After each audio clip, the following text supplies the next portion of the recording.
अवधूत चिंतन श्री गुरुदेव दत्त। अष्टक तिसऱ्या मधला आपला दुसरा अध्याय चालू आहे। सद्गुरु मम थोर तया मम नमस्कार, करा मम उद्धार विनिवितो।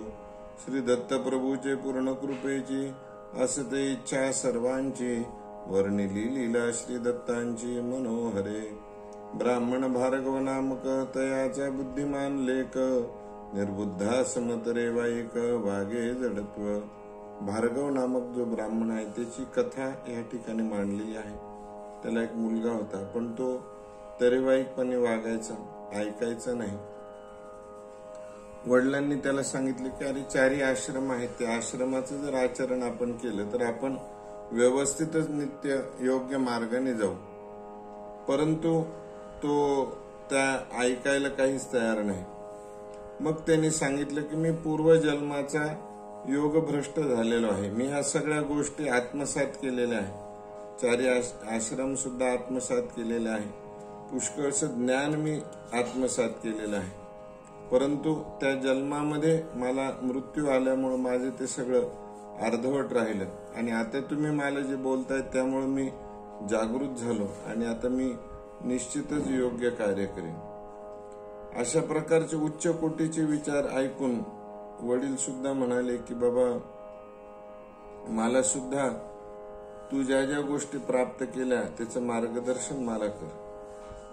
मग तो सांगायला लागला की जर ह्या सगळ्या गोष्टी आपल्याला प्राप्त करून घ्यायचं असेल, ज्ञान प्राप्त करायचं असेल, वैराग्य प्राप्त करायचं असेल, अभ्यास वेगवेगळ्या प्रकारचा प्राप्त करायचा असेल, तर मग तुम्हाला काय करावं लागेल की सत्संग धरावं लागेल। आणि वैराग्य म्हणजे तुम्हाला कोणत्याच गोष्टीचा लोभ त्या ठिकाणी राहिला नाही पाहिजे। पुत्र म्हणे भार्गवास, दुःख बंधन वियोगास, कारण ऐशा योगास सांगतो तुम्हा। त्यावेळेला पुत्र सांगायला लागला की हे भार्गव आहे पिताश्री, कोणत्याही गोष्टीला अडसर काय येतं? दुःख। कारण आपण कोणची जर गोष्ट एखादी मिळाली नाही तर त्याच्यासाठी दुःख करत राहतो। आणि बंधन, कोणची गोष्ट करण्यासाठी एखाद्या गोष्टीचं बंधन आपल्या समोर जर आलं तर आपण ती गोष्ट करू शकत नाही। म्हणून नेहमी दुःख आणि बंधन ह्या दोन्ही गोष्टीपासून आपण दूर राहावं। कोणची गोष्ट आपल्याला मिळाली अथवा न मिळाली तर त्याचं दुःख मनाशी बाळगलं नाही पाहिजे। एक मांडव्य ऋषींची या ठिकाणी कथा त्यांनी सांगितलेली आहे।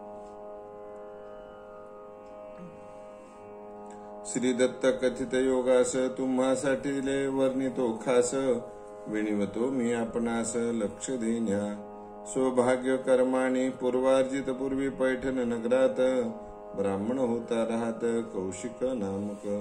कौशिक नामक एक त्या ठिकाणी व्यक्ती राहत होता, आणि त्याची भार्या खूप पतिव्रता होती। नाना प्रकारचे त्याला आजार झाले, त्याच्यातून त्या स्त्रीने त्यांना वाचवलं किंवा त्यांचे औषध उपचार करत असे।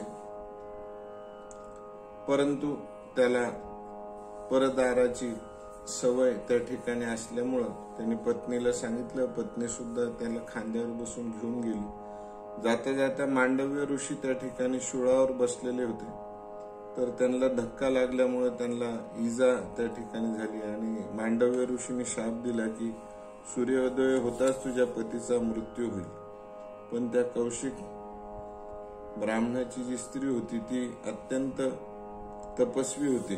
तिने सांगितलं की उद्या सूर्यच उगवणार नाही, सूर्य उगवणार नाही म्हणजे मग माझ्या पतीला मरण येणार नाही। सूर्य उगवलाच नाही। त्रिदेवतांनी अनुसयाकडे येऊन हा सगळा प्रकार सांगितला। त्यांनी कौशिकाच्या पत्नीला सांगितलं की तू सूर्याला जे थांबवलेलं आहे ते उगवू दे, आणि तुझ्या पतीला जिवंत करण्याची जिम्मेदारी माझी। म्हणून अनुसयानी त्या ठिकाणी ती जिम्मेदारी सांभाळली, आणि पूर्वीप्रमाणे कौशिक जो व्यक्ती होता तो पुनर्जन्म त्याचा त्या ठिकाणी झाला, आणि निरोगी आरोग्य त्या ठिकाणी त्याला लाभलं। आणि ह्या कार्याच्या निमित्ताने त्रिदेवतेने अनुसयाला वचन दिले की आम्ही तिघही तुझ्या पोटी त्या ठिकाणी जन्म घेऊ, आणि दत्तात्रयांचा अवतार हा झाला. आपल्याला ही सगळ्यांना कथा त्या ठिकाणी माहिती आहे की ब्रह्मा विष्णू महेश यांनी दत्त स्वरूपामध्ये अनुसयाच्या ठिकाणी बाळ रूपामध्ये अवतरले. तर ह्या अवतारामागे बऱ्याचशा कथा त्या ठिकाणी असतात. आपल्याला फक्त कथा काय माहिती की अनुसयाचे तिथे 3 जण परीक्षा घ्यायला आले आणि त्या ठिकाणी ते अवतरित झाले. तर ह्या पूर्वीचा जो त्यांना आशीर्वाद स्वरूप त्या ठिकाणी शब्द दिलेला होता, त्या शब्दाखातर त्या ठिकाणी त्यांनी जन्म घेतला आणि तिथे ते राहिले. बऱ्याचशा कथामध्ये की त्यांना वस्त्र फेडून वाढण्यासाठी सांगितलं. तर ही परीक्षा एक प्रकारची आहे. बऱ्याच साधू संतांना आज आपण पाहतो, मोठमोठाले जे संत होऊन गेले, मोठमोठाले जे योगी पुरुष होऊन गेले, यांना प्रत्येकाला परीक्षेमधून जावं लागलं. सलाखून तापून निघाल्याच्या नंतरच सुवर्ण त्या ठिकाणी बाहेर निघतं. बऱ्याच वेळेला असं म्हणलं जातं की ह्या व्यक्तीला खूप त्रास दिला गेला, पण त्रास दिला नसता किंवा त्यांची जर परीक्षा घेतली नसती तर आज ते नावारूपाला आले नसते. आणि आपल्यासारख्या सर्वसामान्य माणसाला तर कोणी ओळखतच नाही. या लोकांची वेगवेगळ्या प्रकारची परीक्षा त्या ठिकाणी झाल्यामुळे आज ते लोक नावारूपाला आले. तर वस्त्र फेडून वाढण्यासाठी जसं सांगितलं, तर हे काही वेळेला लोक त्याचा वेगळा अर्थ काढतात. तर त्या व्यक्तीमध्ये स्त्री आणि पुरुष हा भेदच त्या ठिकाणी निघून गेला पाहिजे आणि त्यांना वाटलंच नाही पाहिजे की काय आहे, स्त्री काय आहे आणि पुरुष काय आहे, असं काहीच वाटलं नाही पाहिजे. म्हणून हा उल्लेख त्या ठिकाणी आलेला आहे. मग वेगवेगळ्या प्रकारच्या सहस्रार्जुनाचं आपण मागच्या वेळेस पाहिलेलं आहे. नैस्त्रिगुण्य वेद मार्गातीत धर्माधर्म स्पर्शित तेच्या असती मुक्त वायुवत जे ईश्वराच्या अनुसराने वचनासी आचरुण कृतीस आचरावे धर्मे आचरणास विचार योगे कृतवीर्य सहस्रार्जुन श्री दत्त भक्त महान त्याचे चरित्र वर्णन करू आता. इति श्री दत्त पुराणांतर्गत श्री वासुदेवानंद सरस्वती लिखित श्री दत्त सुते बांधले ओवित योग फले मुक्ती वर्णन तृतीयाष्टके द्वितीयोऽध्यायः अवधूत चिंतन श्री गुरुदेव दत्त. या ठिकाणी तृतीय अष्टकातला आपला 2रा अध्याय पूर्ण झाला. कथा अशी आहे की बऱ्याच वेळेला जर आपण एखादं काम करायला लागलो की काम करता करता आपल्याला एक मोठेपणा यायला लागतो आणि असं वाटायला लागतं की आपल्याशिवाय श्रेष्ठ कोणीच नाही.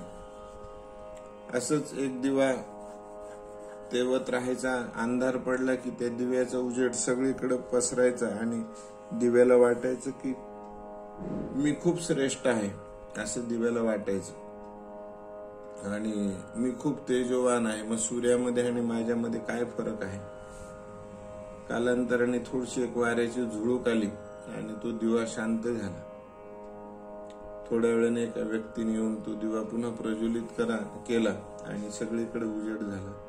त्यावेळेला दिव्याला वाटलं की आपण स्वयं तेजोमय नाही, आपल्याला कोणाचा तरी आधार आहे.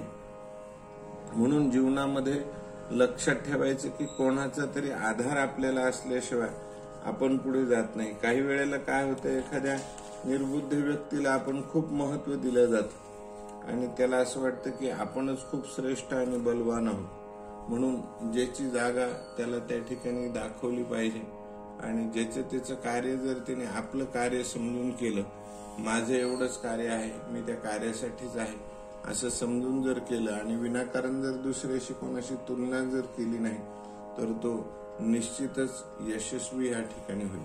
अवधूत चिंतन श्री गुरुदेव दत्त.